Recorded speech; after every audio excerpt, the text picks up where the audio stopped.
Hello fellow grower, magandang araw po. In this video, maglilipat tayo nitong fully grown at namumunga na sili mula sa kanyang maliit na container papunta dun sa malaki. May nagtanong kasi sa akin dati, pwede pa bang ilipat, i-transplant yung magulang na sili, yung tipong namumunga na siya, nakagaya nito, ayan, no? Hitik na sa bunga. Ito nga pala sili kong ito, ang tawag po dito sa atin ay kinalabaw. At yun nga tanong sa akin, pwede pa bang ilipat? Yes, pwede po ilipat yan, basta tama yung gagawin mong procedure. Ngayon, itong sa akin naman, naitanim ko siya sa maliit na container.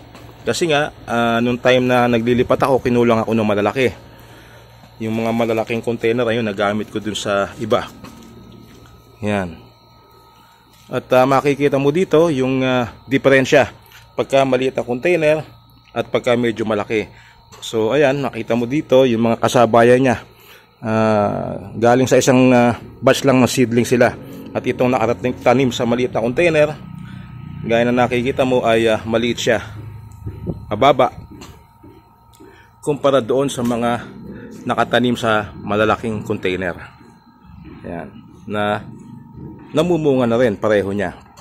At ang isa pang problema ko dito, bukod syempre sa medyo maliit siya, at the same time ay mabilis siyang magpatuyo ng lupa kasi nga puno na ng ugat yan eh. So kung dito halimbawa sa mga kabatch niya na nasa malaking container, kung magdilig ako ay once a day, minsan every other day pa pag medyo kulimlim ang panahon. Dito naman sa nasa maliit na container ay twice a day kung magdilig ako. Gaya nga nakikita mo ngayon, oh, ayan, oh, medyo malungkot yung mga dahon niya, oh, nakababa kumpara dito sa nakatanim sa malalaking container na buhay at hindi nakalaylay yung mga dahon. Dito sa kanya, ayan, pati sa iyo ba nakita mo nakalaylay dahil yan sa nga sobra siya naiinitan, at the same time ay mabilis matuyo yung kanyang lupa dahil syempre sa dami na rin ng ugat. Alright, so in this video mag-transplant po tayo. Ang una nating gagawin dyan, babasahin natin mabuti yung kanyang yung kanyang container. Ito kasing container niya, syempre marami ng ugat yan, at medyo lumabas na rin sa ilalim ang ugat niyan. Hindi lang natin makita masyado, hindi natin maibaligtad. So ina-assume ko na puno na talaga ng ugat itong kanyang container. So babasahin muna natin siya ng tubig para makuha natin yung halaman nang hindi masyadong nasisira yung kanyang mga ugat. Alright?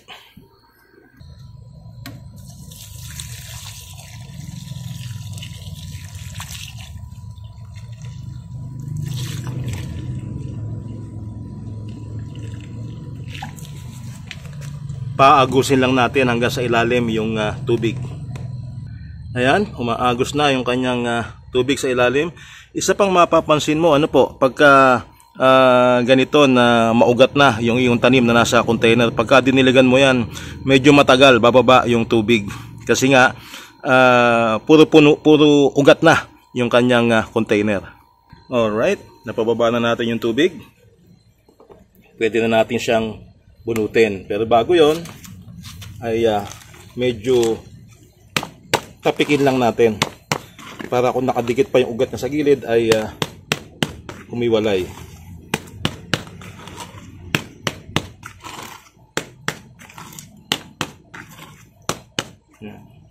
At nakahanda na rin yung ating paglilipatan dito sa mas malaking container. Approximately kasing laki ng mga pinaglalagyan itong ibang kasama niya. So ngayon sa paghugot natin dito, kung ito ay totally root bound, mahuhugot natin ang buo yan ng kasama lahat pati lupa. Pero kung hindi pa siya totally root bound talaga, merong malalagas na mga lupa dyan, may exposed na ugat, so okay lang din yon. Wala pong problema yon. Sa pag-transplant natin, basta sisiguruhin lang natin na hindi majority ng ugat niya ay masisira. Dapat minimal lang kung sakali man ang masisira sa ugat niya. So bunutin na natin siya.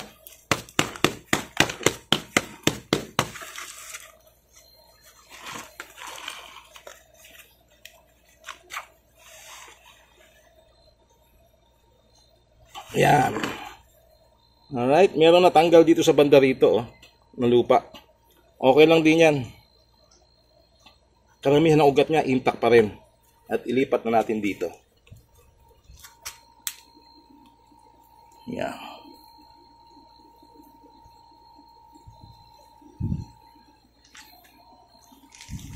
Ayusin natin ngayon. So, hindi pa siya totally root bound. Yung isang side lang niya. At itong lupang naiwan niya, oh, wala namang mga ugat na naputol na marami. So, meron lang kakaunti. Ayan. So, ilagay din natin yung lupa niya.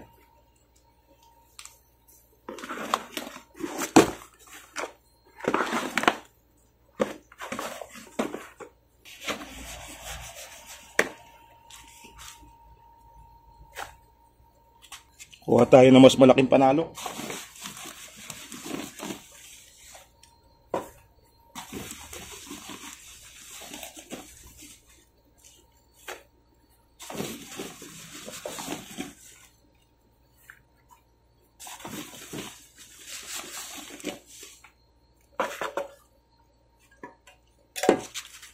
And then, siksikin natin yung lupa sa gilid. Yan, nailipat na natin siya sa kanyang mas malaking container. At yung naputol na ugat sa kanya, ito lang yung mas marami-rami, oh. Yan. So, okay lang yan. Very minor, hindi po makakapekto sa kanya yan. At yan tuloy-tuloy pa rin yung kanyang magiging pamumulaklak at pagbunga. Para maiwasan din yung dagdag na stress sa inyong halaman, pag naglipat kayo ng ganitong matured na, gawin yung paglilipat, yung transplanting sa hapon, yung dumidilim na, malapit ng gumabi halimbawa, para iwas stress sa halaman. Huwag itong gagawin ng tipong kainitan ng araw. Dahil malalanta po. Malaki ang tsansa na malalanta ang inyong tanim. So dito, malaki na yung kanyang container. Hindi ko na kailangan magdilig ng twice a day sa kanya. Kagaya ng iba, pwedeng every other day na rin lang ang pagdilig ko.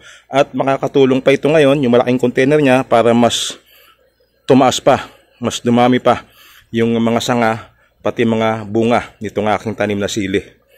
Alright, so, ganyan lang po kasimple. May nagtanong din kasi sa akin dati kung pwede bang gawin yan. So, ito yung sagot sa'yo, pwede mong gawin yan, basta tama lang yung gagawin mo. Alright, maraming salamat po sa panonood at magkita-kita tayo sa iba pang mga videos ni Late Grower. Bye-bye!